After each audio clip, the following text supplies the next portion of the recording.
So guys, we have our sample project on. If your interface do not look like mine, go to View, Views, then Advanced View.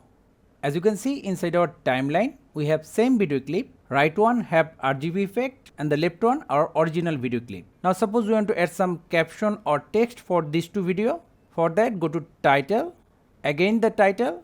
From here select the text style you want to use. Suppose this one, simple text. Give it a name like caption 01. Then the text color, then the text style, the text size, or we can manually insert the size, suppose 120, then press on OK. Background color, as the alpha channel is 0, that means it's a transparent background. But if you want to use background color, just select the color you want, then change the alpha channel value to 255. After that, press on OK. Now press on Save, and here we have our text.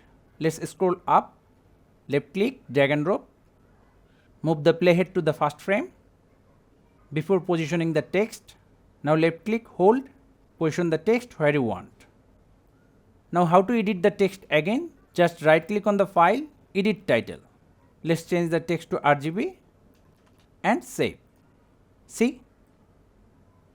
It's really that simple. So thank you guys for watching. Have a good day.